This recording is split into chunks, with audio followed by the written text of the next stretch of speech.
The town of Havenwood clung to the map like a forgotten asterisk. It was the kind of place GPS systems stuttered over, tucked deep within the Oregon Coast Range, where the fog wasn't weather, but a permanent, breathing entity. This isolation was what drew Silas Thorne. He wasn't a logger, a recluse, or a failed entrepreneur. Silas was a cartographer, but not of the familiar kind. He mapped the things that didn't stay put: thermal ghosts, localized magnetic anomalies, and, most recently, echoes. Silas specialized in acoustic residue. The theory, which made his peers either scoff or stare blankly, was that intense emotional or traumatic events didn't just leave a psychic imprint, they left a faint, repeatable sound signature imprinted on the very air, wood, and stone of a location. A scream played back on a loop too high-pitched for the human ear, or the ghostly clatter of a fatal impact, perpetually whispering in the structural lattice of a building. He called it the chronosonic feedback. His current obsession was the old Blackwood Manor. It sat on a bluff overlooking a stretch of jagged coastline notorious for shipwrecks and unexplained disappearances. Local legend claimed the manor was built by a family of eccentric clockmakers in the 1890s, who all vanished one night, leaving behind nothing but a half-finished grandfather clock stopped precisely at 3:17 a.m. Silas parked his beat-up Ford Ranger 300 yards from the wrought iron gate, its twin stone pillars half consumed by ivy. The manor was a towering, Gothic monstrosity, slate-gray, asymmetrical, and riddled with windows that resembled vacant, judging eyes. He didn't need to break in. The front door, a heavy, dark oak slab, hung slightly ajar, welcoming him with a silent, musty draft that smelled of decaying velvet and ozone. Inside, the air was thick and cold, unnaturally so. Dust lay undisturbed in drifts, but the silence wasn't the peace of an empty house, it was a pressurized, waiting silence. Silas methodically set up his gear in the massive central drawing room. His key piece was the ether resonance receiver, ARR, a custom-built array of sensitive parabolic microphones and a spectral analyzer that translated residual acoustic energy into visual data, a kind of sound wave seismograph. Hours bled into one another. The ARR hummed softly, plotting the normal, mundane echoes, the creak of the house settling, the distant groan of the wind. Then, just as the last sliver of the sun dipped below the horizon, painting the drawing room in a final, blood-red stripe, the ARR spiked. Not a chaotic spike, but a rhythmic one. A signature that started sharp, then decayed slowly, precisely. Silas watched the screen, captivated. The visual representation showed a pattern, a series of 5 distinct, brief bursts of energy, repeating every 34 seconds. He quickly adjusted the ARR's frequency filter, aiming for the ultra-low band, the infrasonic range where the sound waves were more felt than heard. He flipped a switch, patching the signal through a frequency shifter and into his noise-canceling headphones. A sound, faint but undeniably present, immediately flooded his ears. It wasn't a ghostly whisper or a scream. It was the heavy, rhythmic thud of an axe meeting wood. Thud. Thud. Thud. Thud. Thud. 5 strikes. Then silence. Then, precisely 34 seconds later, it began again. Silas froze, his hand inches from the recording button. The rhythm was hypnotic, mechanical, and horrifyingly purposeful. He checked his internal clock, 7:45 p.m. The phantom chopping had been occurring here for over a century, a sound loop locked into the structure itself. He took a cautious step toward the adjacent hall. The moment his worn boot touched the threshold of the drawing room, the sound in his headphones stopped. The visual spike on the ARR's screen flattened instantly. He backed up one step. The 5 thuds returned. Thud. Thud. Thud. Thud. Thud. Silas experimented, taking a second step into the hall. Silence. He took a third step, moving completely out of the drawing room. Still silence. But as he turned to look back, his flashlight beam caught something he hadn't noticed before, glinting faintly against the dust-caked floorboards of the hall. It was a single, tiny brass component, a gear tooth, impossibly intricate, the kind of minuscule part only a master clockmaker would forge. It didn't look old, but preserved, almost wet with a slick, dark residue. As Silas crouched to pick up the gear, he heard a new sound, one not captured by the array, one that was unmistakably real, and coming from the floor above. A muffled, rhythmic ticking. But it was not the steady tick-tock of a clock. It was irregular, halting, like a machine struggling to keep time, or perhaps, a desperate, slow tapping coming from within the walls. Silas slowly stood up, the tiny brass gear heavy in his palm. The tapping stopped. The entire house held its breath. Then, from the dark, cavernous depths of the second floor, a deep, resonating voice, cold and dry as old parchment, spoke a single, impossible word. Found. The single word, found, was a physical blow.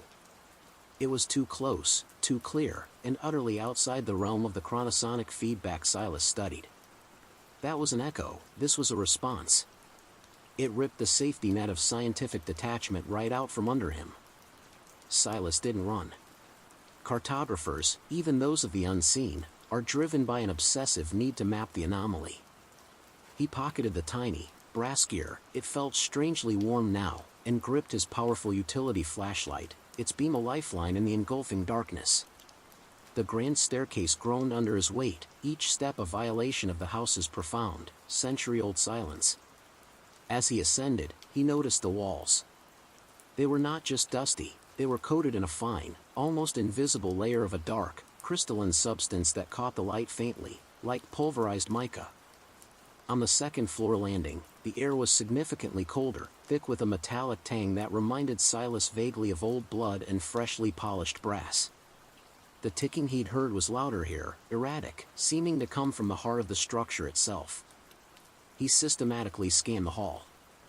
The first room he checked was the master bedroom.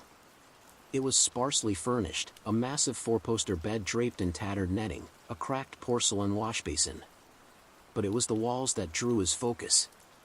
They were covered, not with wallpaper, but with hundreds of meticulously drawn, intersecting lines in thick, black charcoal. They weren't random vandalism. They were technical drawings, impossibly precise schematics.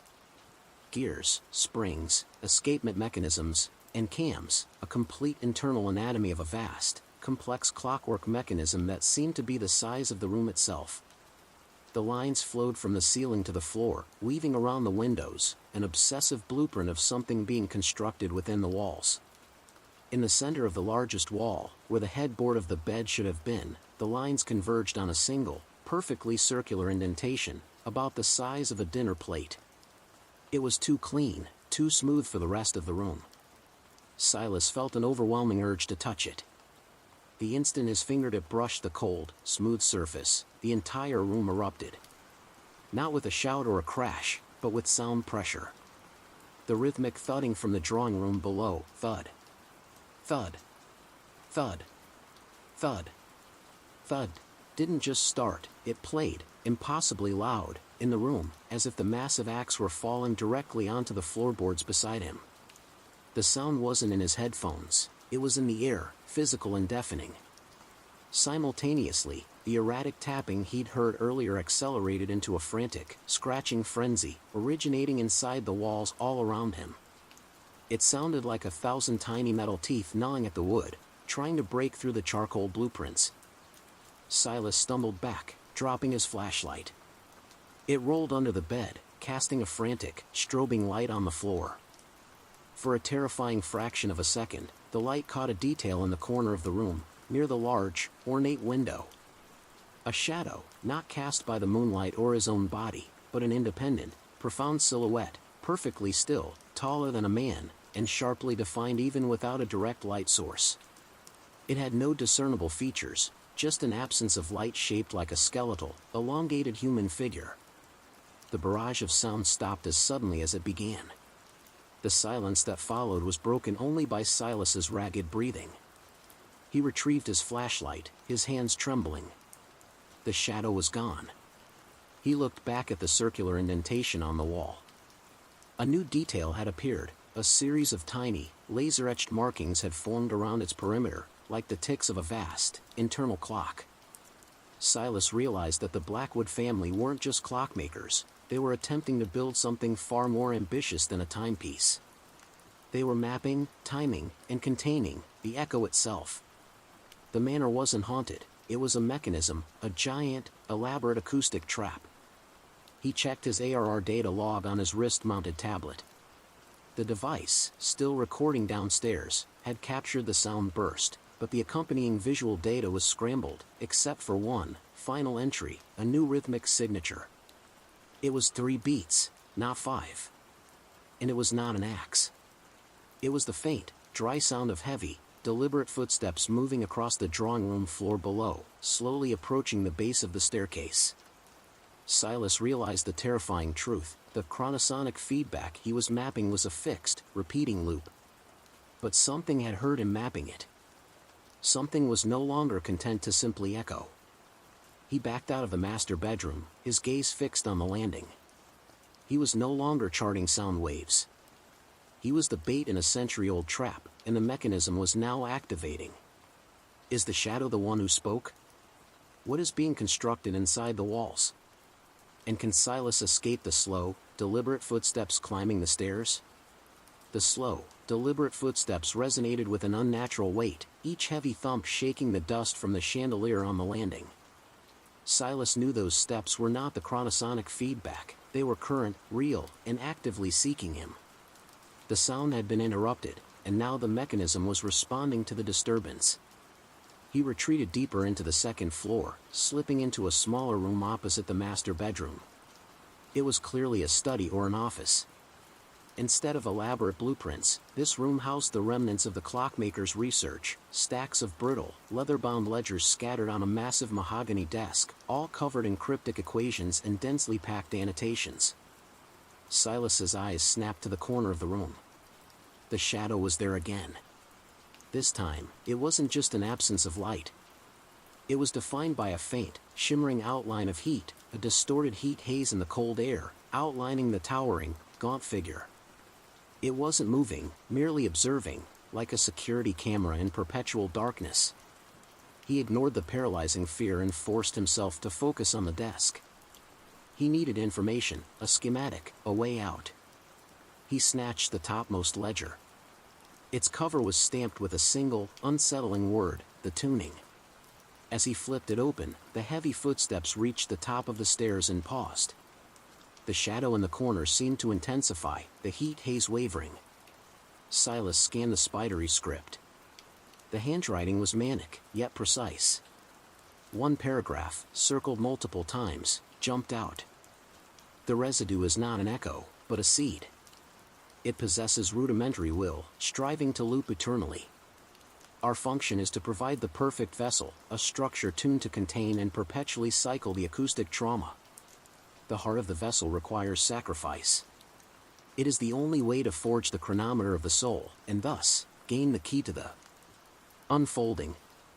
He looked up at the sound of a dry, scraping noise. The shadow was moving.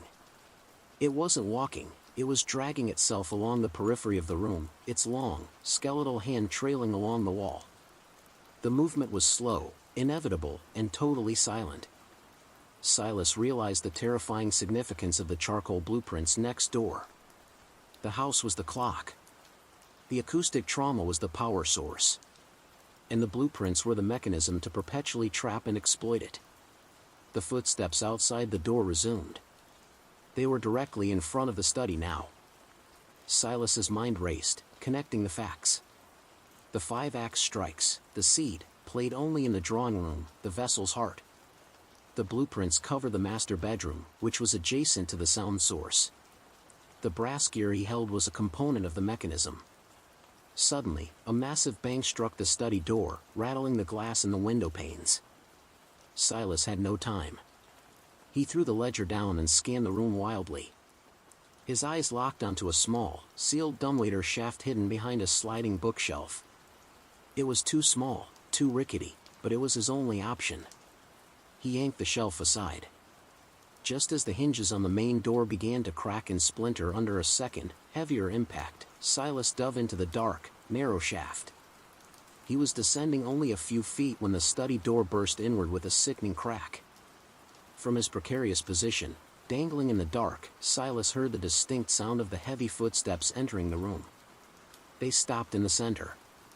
Then came the voice again, closer this time, resonating with a gravelly, clockwork precision. The cartographer knows the line. But he does not yet know the geometry of the cage. A moment of chilling silence. Then, a new sound began, a grinding, metallic shriek that ripped through the quiet. The sound was coming from the dumbwaiter ropes above him, and they were quickly, mechanically retracting. Silas's descent reversed. He was being hauled back up the shaft, slowly and inexorably, toward the shattered doorway where the shadow and the heavy footsteps waited. He tried to grab the pulley rope, but the dust and slick residue on his hands made it impossible. He looked down, and through a small crack in the dumbwaiter floor, he saw a sliver of light from the study. He saw the corner of a heavy, worn leather boot standing exactly where he had been moments ago. As he was pulled higher, his ARR receiver, still broadcasting its raw data to his headphones, suddenly registered a change. The rhythmic, grinding retraction of the rope was now accompanied by a new, high-frequency signature. It was the sound of the tiny brass gear in his pocket vibrating violently, humming as if it were being electrically charged, and rapidly clicking into place with its counterpart. The mechanism was using his own discovered piece against him. He was almost at the top of the shaft. He could see the floorboards above him. He had one last, desperate chance. Drawing his knees up, Silas slammed his shoulder hard against the rickety, old wood of the shaft wall, right where the main support beam should be. The structure gave way with a splintering cry. The main rope snapped. Silas plunged into the total darkness, not down the shaft, but through the ruptured wall and into the space between the house's layers, plummeting into the unseen void where the Blackwoods had hidden their terrible creation. Silas didn't fall far, perhaps 10 feet, landing with a jarring impact onto a floor of rough-hewn, irregular timber that hadn't seen light in a century. He was now in the interstice, the space between the second and first floors, a concealed network of support beams, wiring, and ductwork that formed the structural core of the Blackwood vessel. The air here was suffocating, dead, and permeated by the omnipresent, metallic tang. He heard the muffled sounds of the creature above, its heavy footsteps now shuffling with frustrated, slow deliberation near the broken shaft. It sounded like it was calculating its next move. Silas quickly scanned his surroundings. This wasn't a crawlspace, it was a narrow, low-ceiling tunnel system. And the Blackwoods had been busy. Every single beam, joist, and crossbrace was marked with the same meticulous, insane precision as the blueprints in the master bedroom. But here, the drawings were three-dimensional, etched directly into the wood. The house wasn't built on the mechanism, the house was the mechanism. His flashlight beam settled on something horrific. Running parallel to the structural beams were thin, almost invisible wires, woven into a complex, spider-web network. And running along these wires, pulsing faintly, was a dark, viscous substance, not dust, but a slow-moving, biological lubricant. It looked like congealed, dried blood, perpetually flowing through the system. Silas shuddered, realizing the meaning of the ledger's entry: the heart of the vessel requires sacrifice. He pressed his back against a massive structural pillar, trying to silence his breathing. He heard a low, rhythmic sound vibrating through the wood beneath his fingers, the erratic ticking, amplified by the close quarters. It sounded like an enormous, struggling heart. He looked down at his ARR tablet, still receiving data. The spikes were intense here, charting not only the 5-axe strikes from the drawing room below, but also the 3 heavy footsteps from above, and now, a new, chaotic signature, a complex, rapid series of micro-vibrations, like thousands of microscopic components cycling too fast. The shadow. He could feel its presence even through the floorboards, an oppressive cold that made his teeth ache. He had to get out, but he had to find the stop switch. If the house was a clock, there had to be an escape or a shut-off. He crawled along the main support beam, following the path of the dark, pulsing wires. The tunnel opened into a small, central chamber directly above the main foyer. And in that chamber, Silas found the chronometer of the soul. It was a monstrosity of brass and bone. Suspended by thick, oiled ropes, it hung centrally, dominating the small space. It was a massive clock face, entirely without hands, its gears exposed and clicking erratically. But the most grotesque element was its centerpiece. A human skull, ancient and yellowed, was embedded in the center of the clock face. The exposed gears weren't meshing against metal, but were visibly catching on the delicate sutures of the bone, grinding and ticking against the cranium, using it as a biological governor. The dark, viscous lubricant was being pumped into the gears, drawn from the skull itself. Silas raised his flashlight. Written in faded, black paint on the wall behind the chronometer were the final, frantic words of the clockmakers. 3:17 a.m. The time of the 5 final strikes. The mechanism is complete. The seed is contained. But the timekeeper has refused to wind down. It demands continuous input. We must sacrifice the mechanism itself to starve the soul.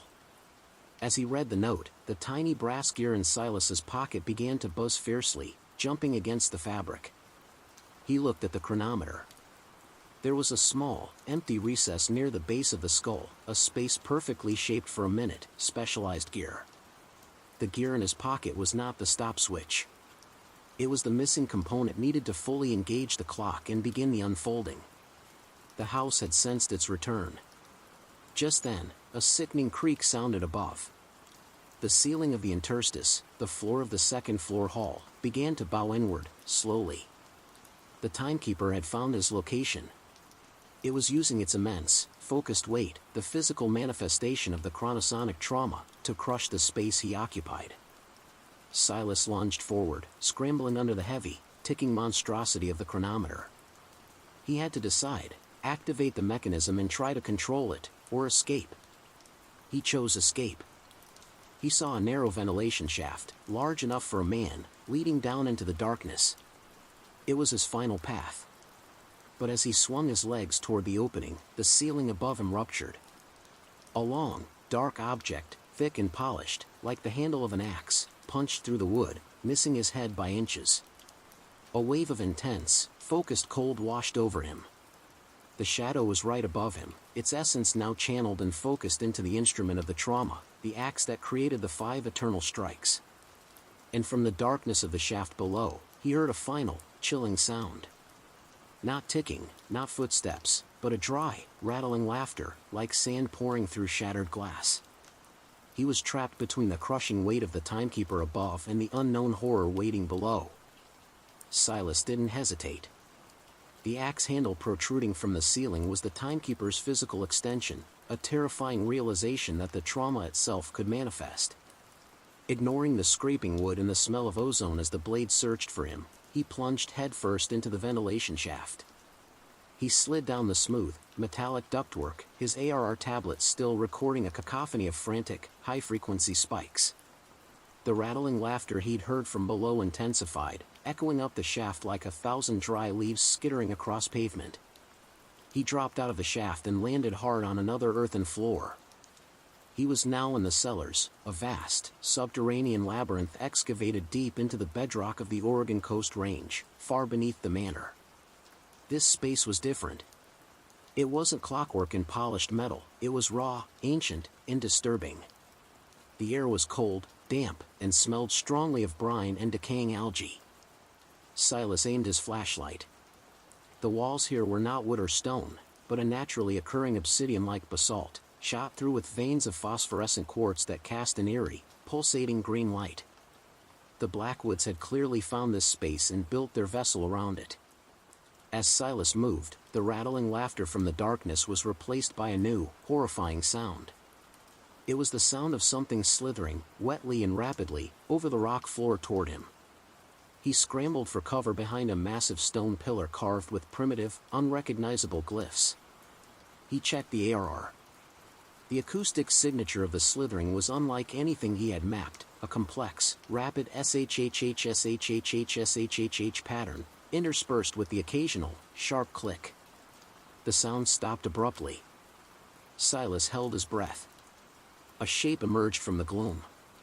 It wasn't the towering shadow.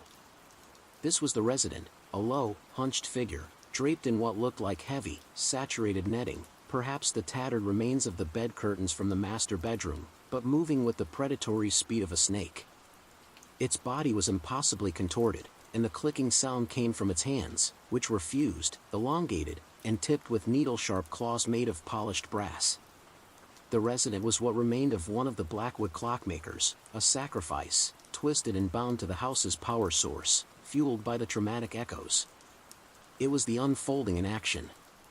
Silas slowly backed away, keeping the pillar between them. The resident lunged, not with a roar, but with a horrifying, high-pitched whirring sound, like an overworked gear. Its brass claws scraped uselessly against the stone. The impact dislodged a section of the damp earth near Silas's feet, revealing a hidden, stone-lined niche. Inside, partially fused to the quartz vein, was a second, larger brass component, a winding key. This was not a missing piece, it was a manual override, a tool. Silas grabbed the key. It was heavy, cold, and strangely carved with the geometric pattern he'd seen on the master bedroom wall. The resident, its dark netting dripping with moisture, was already circling the pillar, its whirring intensifying. Suddenly, the timekeeper made its presence known from above.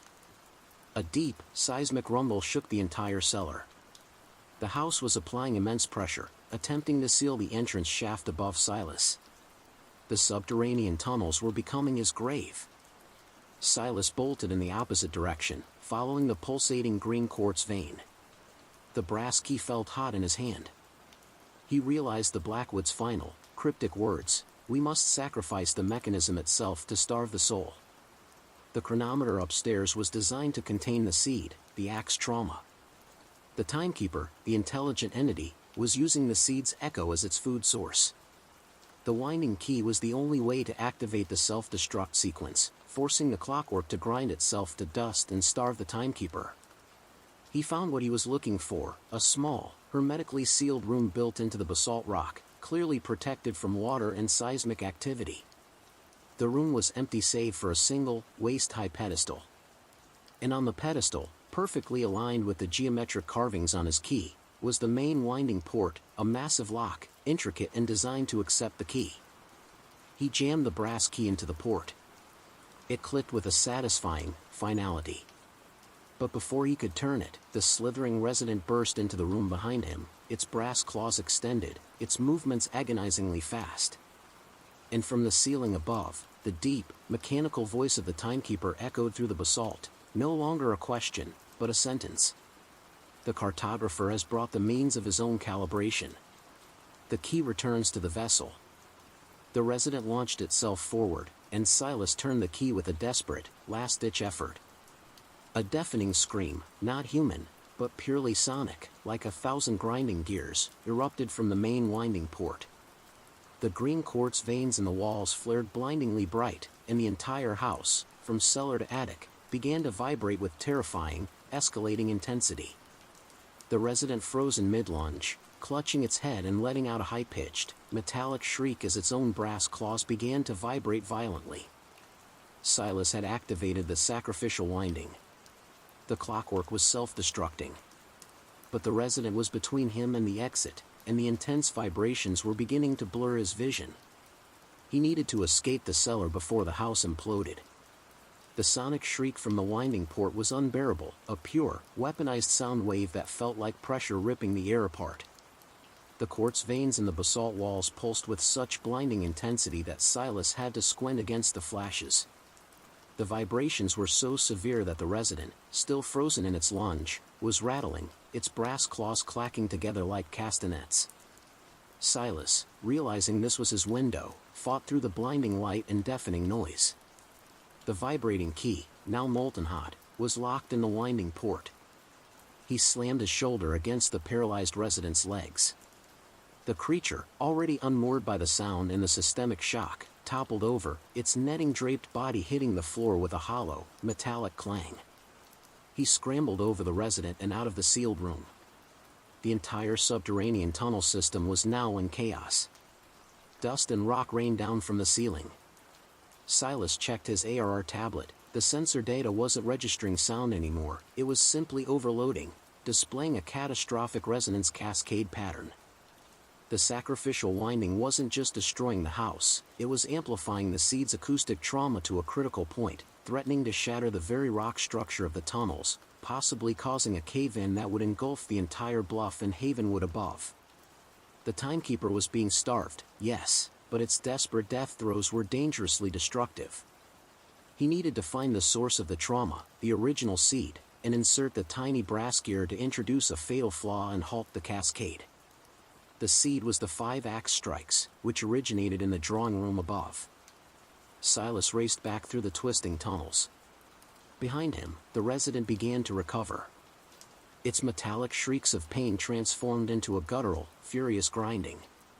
The sound of its brass claws scraping on the rock floor indicated it was crawling, fast, and driven by an insane, clockwork rage. He reached the center chamber where the horrifying chronometer of the soul was housed. The monstrosity was shaking itself apart, its bone and brass mechanism vibrating so violently that the skull at its center was visibly cracking. He bypassed the ventilation shaft and found a set of rusted iron steps leading deeper down. This was the final, lowest level of the cellar. He descended into an area that was almost entirely dark, lit only by the faint, eerie glow of stagnant water reflecting the light from his flashlight. This was where the Blackwoods first broke ground, the deepest point, nearest the coastline. The floor here was a thick, clay-like mud. He sloshed forward, his ARR tablet suddenly chirping a new, distinct acoustic signature from directly ahead, a low, continuous drone. He found the source of the drone, a massive, naturally formed vertical fissure in the basalt, a rock column that stretched down into the earth and likely opened up to the ocean below. The fissure was covered by an intricate, rusted iron grate, held in place by massive, bolted clamps. In front of the grate stood a pedestal, identical to the one in the sealed room, but this one contained a small, circular depression. And carved into the stone of the pedestal was the final inscription, the one that revealed the timekeeper's true intention. We contain the seed.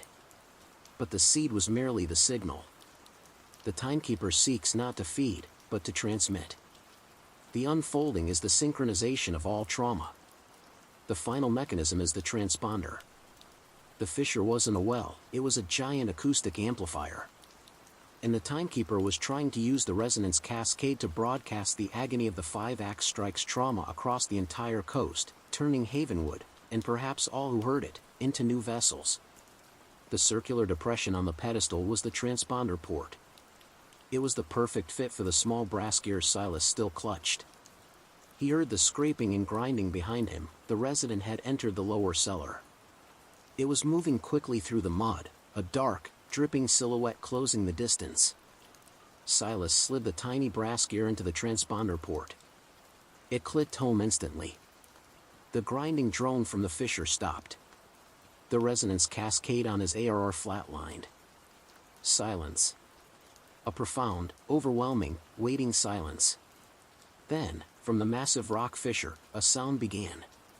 It wasn't the timekeeper's voice, nor was it the axe. It was the sound of water, moving in a deep, powerful current. But the water was moving upward. The iron grate over the fissure began to buckle and tear. An intense pressure was building behind it.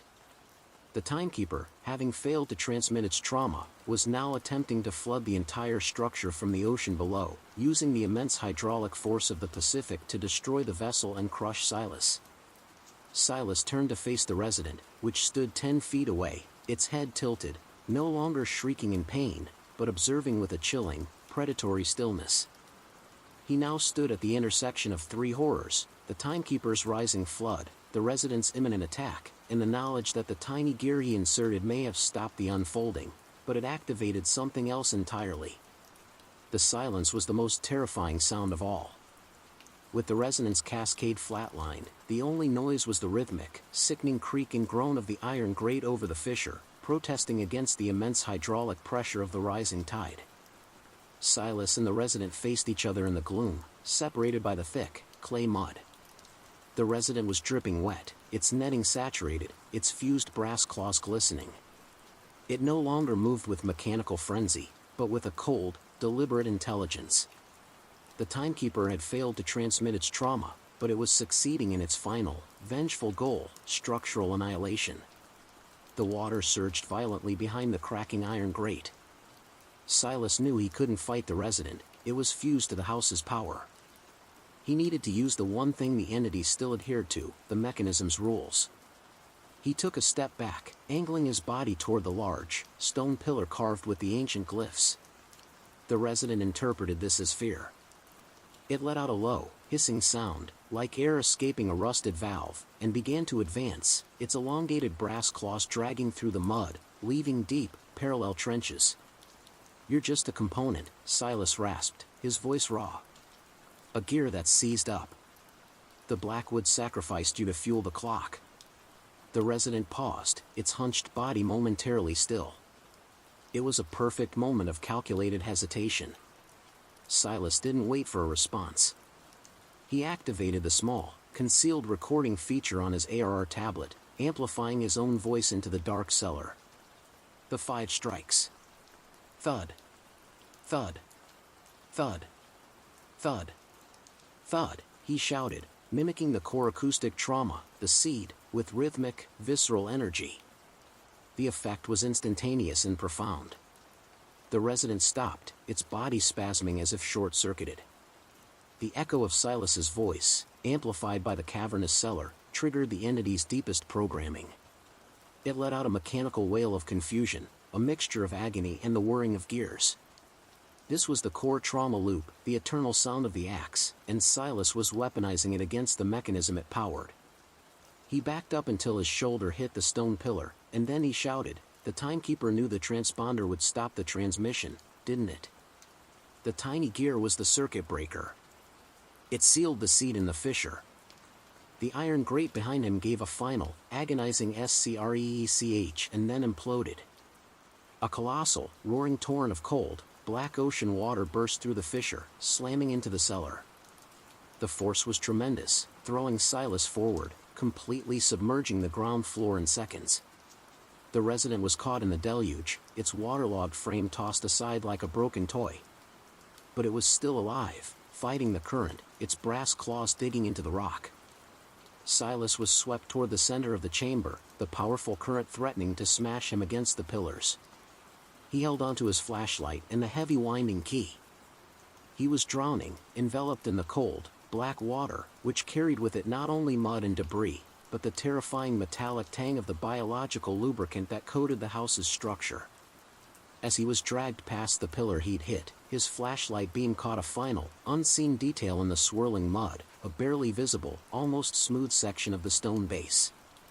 It was a cylindrical void, perfectly carved into the bedrock, and at its center, a single, final, intricate piece of clockwork embedded in the rock. This was the root mechanism, the true anchor of the seed, the physical object the Blackwood's first ancestor had encountered and built the house over. Silas lunged, fighting the current. He slammed the heavy winding key he still held onto the protruding clockwork in the rock, twisting the large key with all his remaining strength. The grinding metal of the key tore through the embedded brass of the root mechanism. It wasn't designed to unlock, it was designed to destroy. A final, gut-wrenching shudder ran through the entire mountain. The lights died. The roaring of the water subsided slightly as the fissure began to collapse and seal under the destructive force. The resident, its power source severed, let out a final, pathetic, high-pitched whine that sounded exactly like the tick-tock of a clock winding down. Its body went limp, consumed by the rising, freezing water. Silas felt the water level rise to his chest, then his neck. He was trapped in the rapidly collapsing, flooded cellar. The house was now silent, the timekeeper defeated, the mechanism destroyed. But the silence was interrupted by a new, soft sound, now clearly audible in the enclosed space, a steady, dripping leak from the ceiling above. And with the destruction of the mechanism, the shadow was no longer bound by the rules of the clock. It was free. And it was waiting for him at the top of the house. Silas was shivering violently, half submerged in the freezing, brine-laced water of the cellar. The destruction of the root mechanism had stopped the timekeeper's coordinated attack, both the acoustic terror and the calculated flood, but the physical damage was done. The cellar was a fractured, waterlogged tomb. The only sound was the slosh of the water, the trickle of smaller leaks, and the faint, rhythmic drip, drip, drip from the ceiling above. The resident's inert form was floating nearby, its dark netting gently swaying in the residual current. Silas knew the house was structurally compromised and sinking further into the bedrock. He had to climb. He fought his way back to the rusted iron steps. Each step upward was a struggle against the rising water level and the paralyzing cold. He discarded the now useless winding key and kept his flashlight and the still recording ARR tablet. When he reached the first floor level, the water was waist-deep and rising quickly, turning the familiar drawing room into a murky, submerged disaster. The heavy furniture floated awkwardly, lending the room a surreal, nightmarish quality. He waded through the submerged foyer toward the staircase. His ARR tablet, miraculously intact, began to register a distinct, chilling signature, a single, slow pulse of low-frequency energy repeating every 60 seconds. It was the Shadow's signature, no longer tied to the clockwork but emanating from the top of the house, the very highest point, the attic. The Shadow was waiting. And its time had just become simpler, slower, and deadlier. Silas reached the grand staircase. The wooden steps, now soaked, were slippery and treacherous. As he began his climb, he saw a shimmer in the reflection of the water below him. The Shadow wasn't confined to the attic anymore. It was everywhere the water touched. It manifested as a profound, light-absorbing distortion, a rippling, undulating surface within the black water. As Silas ascended, the water followed, the pressure from below forcing it upward, and the Shadow followed the waterline, rising silently, a dark mirror image of his own ascent. He reached the second floor landing. The water was already bubbling up through the floorboards where the timekeeper had attempted to crush him. He moved to the master bedroom, now partially submerged. The charcoal blueprints on the walls were bleeding, the black lines dissolving into the rising water, running down the plaster like dark, traumatic tears. In the center of the room, near the circular indentation, the water created a perfect, disturbing reflection. The Shadow, rising to meet him, was no longer skeletal.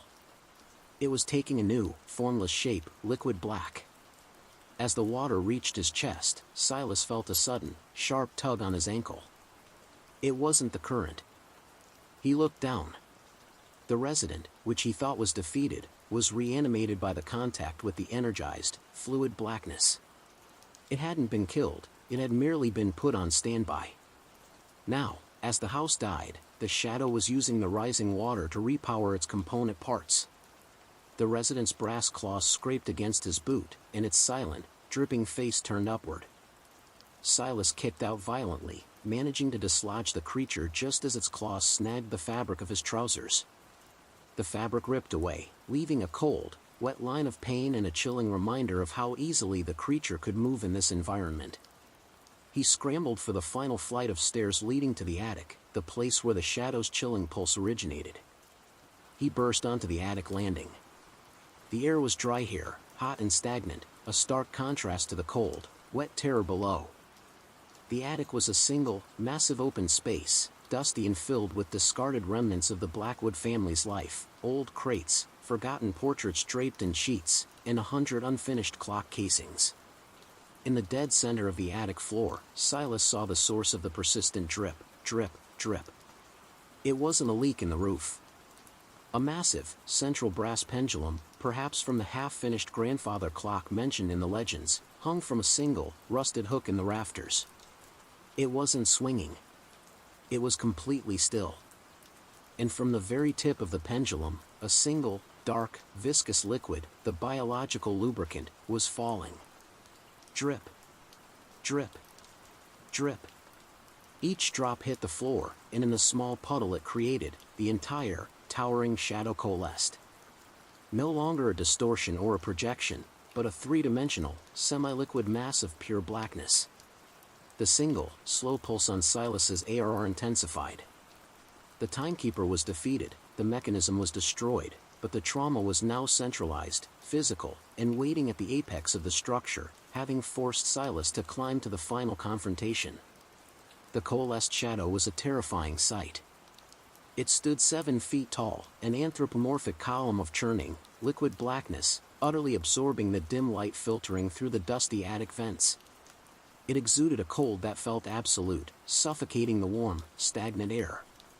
The heavy brass pendulum above it remained motionless, dripping its dark, viscous lubricant into the puddle that formed the shadow's base.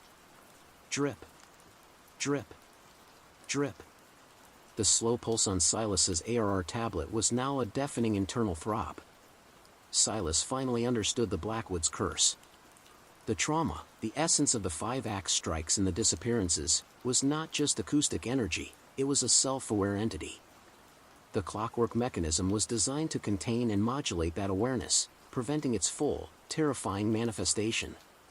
By destroying the mechanism, Silas had given the trauma its ultimate freedom. The shadow moved, slowly, deliberately. Its movements were fluid, yet carried the crushing weight of the timekeeper's presence. The deep, resonating voice, now entirely free of mechanical distortion, filled the attic. You silenced the cage, cartographer. You released the echo. Now I am whole.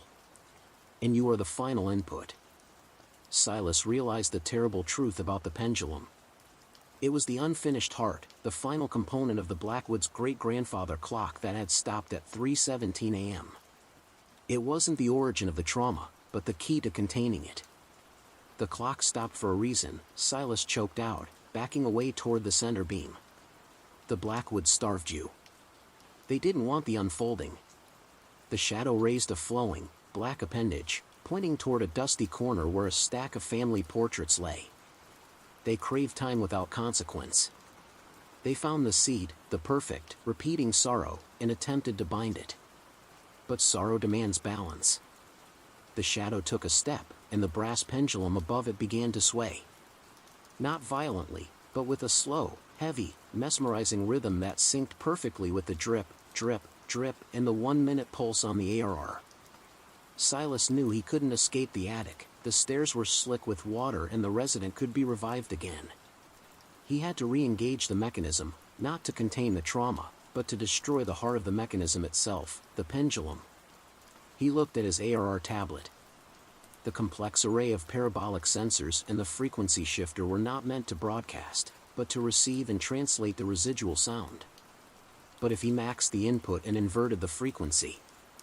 He scrambled to the center rafter, climbing the dusty trusses. He looked down at the shadow, which was now moving faster, anticipating the kill.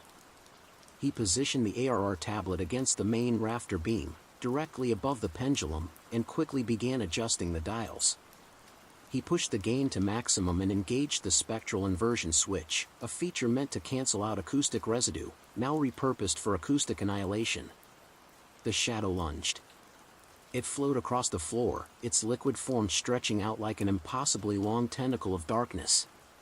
Silas screamed into the receiver's microphone, not a shout of fear, but an attempt to create a perfect acoustic negative, a chaotic, anti-sound wave.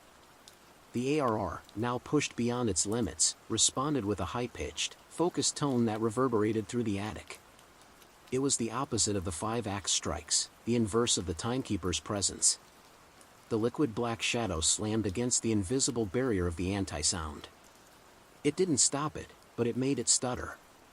The shadow's form rippled violently, steam hissing from its liquid surface as the anti-frequency tore at its structure. No! You cannot map the negative, the shadow roared, its voice dissolving into a static whine. The brass pendulum above the shadow, caught in the crossfire of the destructive frequency, began to vibrate violently. Its heavy metallic mass was shaking itself apart. Silas watched, horrified, as the single rusted hook holding the pendulum groaned under the vibration. He had found the ultimate vulnerability. The trauma was anchored to the physical heart of the clockmaker's failure. With a final, desperate burst of power, the shadow reached up, trying to stop the vibration. But it was too late.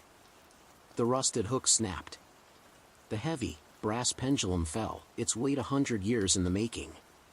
It didn't strike the shadow, but fell directly onto the transponder port, the very small brass gear Silas had placed in the floor below.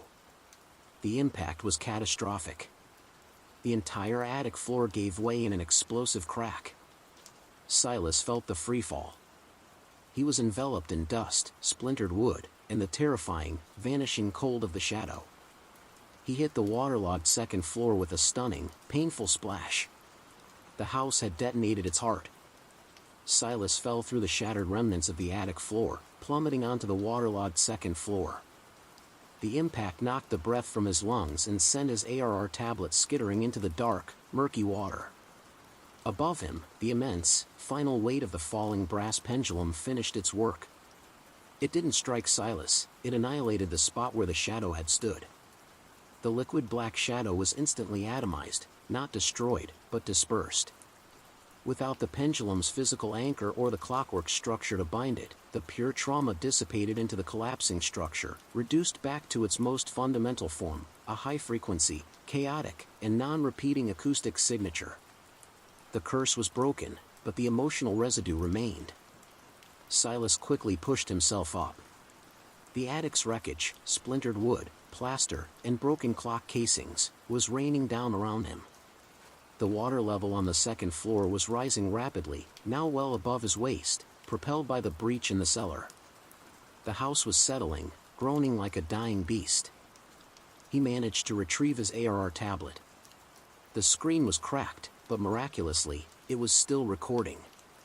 The once violent pulses were replaced by a chaotic, randomized fuzz, the sound of an infinite, meaningless echo that would never form a complete thought or conscious entity again. The timekeeper was silenced, broken into digital noise. Silas knew he had mere minutes before the entire manor slid down the bluff.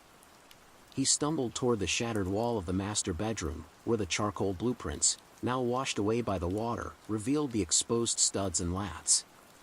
He saw his exit, a small, dark rectangular space where the clockmakers had installed a ventilation chute, overlooking the rocky coastline. It was small, but it was clear of debris. As he crawled through the opening, the entire second-floor landing gave way with a sickening whoosh, sending a massive surge of water and debris crashing down into the foyer below. Silas emerged onto a narrow, precarious exterior ledge, high above the jagged rocks and the pounding surf.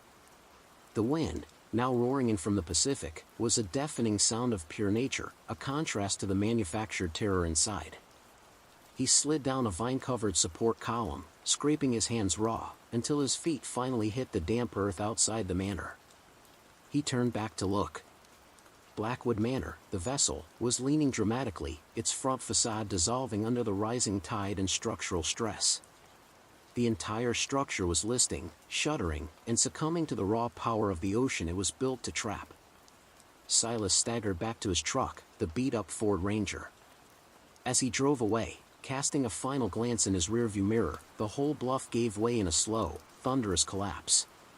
Blackwood Manor slid into the darkness and the roaring ocean, disappearing completely, taking all its history, its brass, and its biological lubricant with it. Silas Thorne, the silent cartographer, drove until dawn.